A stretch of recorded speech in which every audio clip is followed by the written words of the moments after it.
नमस्कार. काय तुम्हाला माहीत आहे, शेकडो वर्षांपूर्वी संतांनी सांगितलेले विचार आजही आपल्या समस्यांवर रामबाण उपाय ठरू शकतात. रामकृष्ण हरी. आज आपण एका अशा श्रेष्ठ संतवाणीचा अर्थ पाहणार आहोत जो तुमच्या जगण्याचा दृष्टिकोन बदलू शकतो. व्हिडिओच्या शेवटी आम्ही या विचारांचे मानवी जीवनातील महत्त्व सांगितले आहे, त्यामुळे शेवटपर्यंत सोबत राहा. लोककल्याणाच्या या कार्यात जोडले जाण्यासाठी चॅनलला नक्की सबस्क्राईब करा. आज आपण संत नामदेव महाराजांचा असाच एक अद्भुत अभंग ऐकणार आहोत. एका विशाल आणि अथांग गोष्टीची जाणीव एका मर्यादित जीवाला कशी होऊ शकत नाही हे सांगण्यासाठी नामदेव महाराजांनी निसर्गातील अगदी अचूक उदाहरणे या रचनेत गुंफली आहेत. ही उदाहरणे ऐकताना आपण थक्क होऊन जातो आणि संतांच्या अफाट निरीक्षण शक्तीला मनोमन दाद देतो. चला तर मग संत नामदेव महाराजांच्या या चिंतनशील आणि थेट मनाला भिडणाऱ्या अप्रतिम अभंगाचा आपण आस्वाद घेऊया आणि जाणून घेऊया या अभंगाचा भावार्थ विश्लेषण, सामाजिक संदेश व नैतिक धडा वास्तविक जीवनातील उदाहरणासह. पहिला चरण. थिल्लर ते नेणे सागराचा अंत, मुंगीस अग्नींत रीघ नाही. भावार्थ विश्लेषण. श्रोते हो, पावसाळ्याच्या दिवसांत रस्त्यावर साचलेलं एखादं डबकं तुम्ही पाहिलं असेलच. त्या छोट्याशा डबक्याला कधी अथांग आणि विराट महासागराची कल्पना येऊ शकेल का? कधीच नाही. कारण त्या डबक्याचे विश्व हे तेवढ्याच मर्यादित जागेपुरते असते. त्याला समुद्राची खोली आणि विशालता कधीच मोजता येत नाही. तसेच एका अत्यंत लहानग्या मुंगीला प्रखर अग्नीचे रौद्ररूप कसे समजणार? ती मुंगी त्या आगीच्या जवळही जाऊ शकत नाही. या अगदी साध्या उदाहरणातून संत नामदेव आपल्याला आपल्या मानवी मर्यादांची जाणीव करून देत आहेत. आपण माणसे आपली छोटीशी बुद्धी आणि अत्यंत मर्यादित ज्ञान घेऊन त्या अनंत अथांग ईश्वराला मोजायला जातो. पण ज्याप्रमाणे डबक्याला समुद्राचा थांग लागत नाही, त्याचप्रमाणे आपल्या मर्यादित बुद्धीला त्या परमेश्वराच्या व्यापकतेचा अंदाज कधीच येऊ शकत नाही. सामाजिक संदेश आणि नैतिक धडा. रसिक हो, थिल्लर म्हणजे रस्त्यावर साचलेलं एक छोटंसं डबकं. या डबक्याला अथांग सागराची खोली आणि विस्तार कसा समजणार? संतांना यातून समाजातील अहंकारी आणि अल्पसंतुष्ट वृत्तीवर थेट प्रहार करायचा आहे. ज्या माणसाचे ज्ञान खूपच तोकडे असते, तो स्वतःला प्रचंड शहाणा समजून मिरवत असतो. संतांना समाजाला हेच पटवून द्यायचे होते की अपूर्ण ज्ञान हाच सगळ्यात मोठा अहंकार जन्माला घालतो. माणसाने नेहमी विद्यार्थी असावे, नवीन गोष्टी शिकण्याची वृत्ती असावी आणि आपल्या अल्पज्ञानाचा खोटा गर्व करू नये, हाच नैतिक धडा यातून मिळतो. वास्तविक जीवनातील उदाहरण. आजच्या सोशल मीडियाच्या जगात याचे अगदी चपखल उदाहरण आपल्याला रोज पाहायला मिळते. एखादी व्यक्ती इंटरनेटवर किंवा व्हॉट्सॲपवर आलेले 2-4 मेसेज वाचते आणि स्वतःला आरोग्य किंवा अर्थशास्त्राचा मोठा तज्ज्ञ समजू लागते. ती व्यक्ती अशा डॉक्टरांना किंवा अभ्यासकांना सल्ले देऊ लागते ज्यांनी आपली संपूर्ण हयात त्या क्षेत्रात संशोधन करण्यात घालवलेली असते. या अल्पज्ञानी माणसाची अवस्था त्या छोट्या डबक्यासारखी असते, ज्याला त्या क्षेत्रातील खऱ्या ज्ञानाच्या अथांग सागराची जराही कल्पना नसते. दुसरा चरण. श्वान काय जाणे मेरूचे प्रमाण, कोसळल्या गगन न कळे त्यास. भावार्थ विश्लेषण. आता हे पुढचे उदाहरण ऐका, जे आणखी विचार करायला लावणारे आहे. रस्त्यावर फिरणाऱ्या एखाद्या कुत्र्याला जर मेरू पर्वताची भव्यता आणि उंची समजून घ्यायची असेल तर ते शक्य आहे का? त्याची दृष्टी आणि त्याची समज केवळ जमिनीवरच्या आणि स्वतःच्या पोटापाण्याच्या अस्तित्वापुरतीच मर्यादित असते. एवढेच काय, जर अचानक हे अफाट आकाश खाली कोसळले तरी त्या कुत्र्याला त्या घटनेचे गांभीर्य किंवा त्याचे विराट स्वरूप अजिबात कळणार नाही. अगदी याचप्रमाणे आपण माणसे आपल्या रोजच्या खाण्यापिण्याच्या, स्वार्थाच्या आणि संसाराच्या विवंचनेत इतके गुरफटलेले असतो की त्या परमेश्वराची महानता आणि या संपूर्ण सृष्टीचा अफाट पसारा आपल्या आकलनाच्या पूर्णपणे पलीकडे असतो. आपण आपल्या छोट्याशा विश्वात इतके रमलेले असतो की सत्याचे मोठे स्वरूप आपल्याला दिसतच नाही.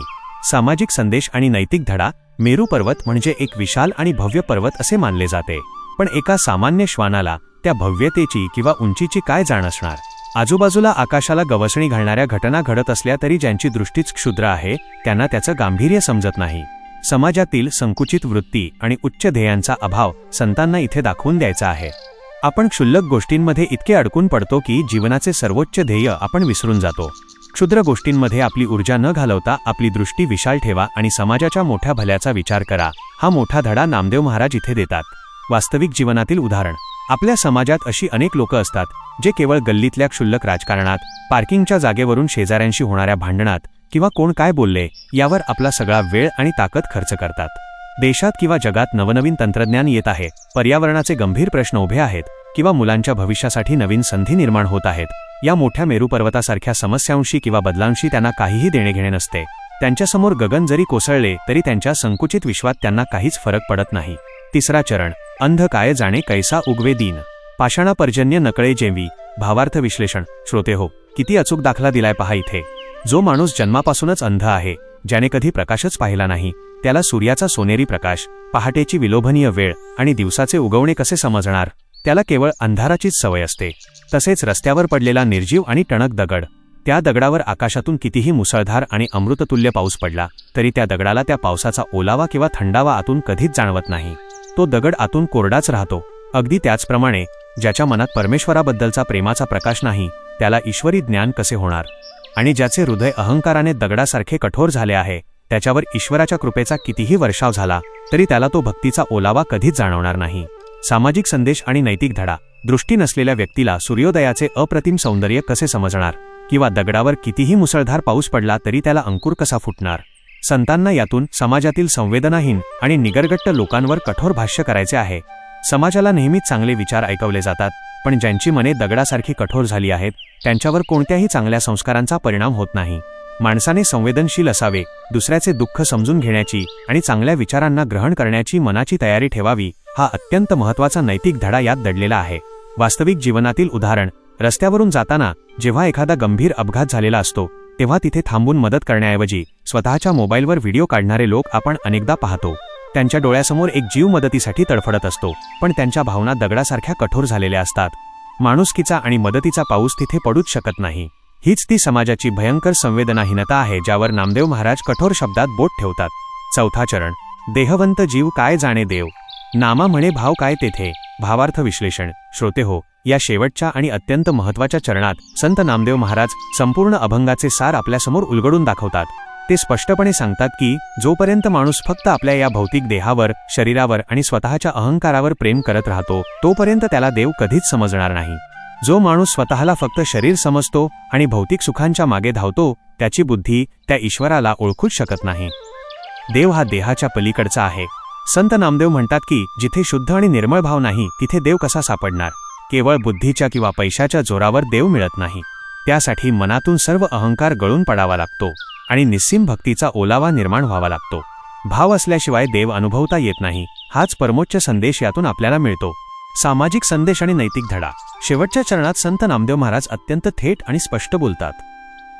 जो मनुष्य केवळ आपल्या देहाच्या, शरीराच्या, भौतिक सुखांच्या आणि बाह्य देखाव्याच्याच प्रेमात अडकलेला आहे त्याला खऱ्या ईश्वराची किंवा माणुसकीची ओळख कधीच होऊ शकत नाही. जिथे केवळ बाह्य दिखावा आणि शारीरिक अहंकार आहे तिथे शुद्ध भाव किंवा खरी भक्ती कशी असू शकेल? संतांना समाजाला हेच सांगायचे होते की पैशाचा, सत्तेचा किंवा सौंदर्याचा खोटा अहंकार सोडून द्या.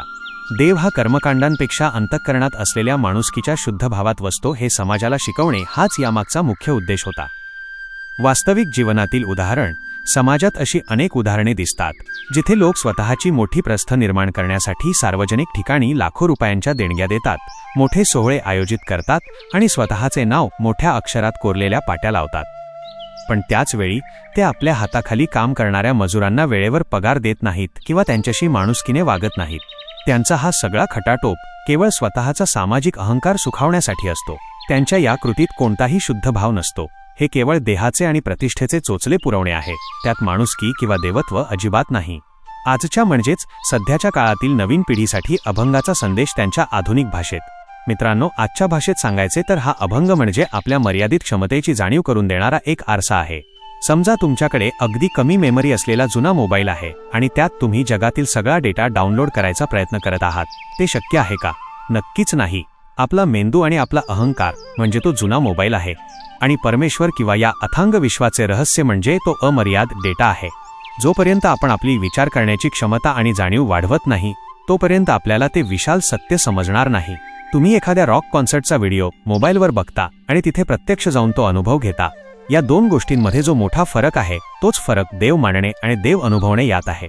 अंध माणसाला जसा सूर्योदय समजत नाही तसे जोपर्यंत आपण स्वतःचे डोळे उघडून आजूबाजूच्या जगातले चैतन्य पाहत नाही तोपर्यंत आपल्याला खरे जगणे समजणार नाही.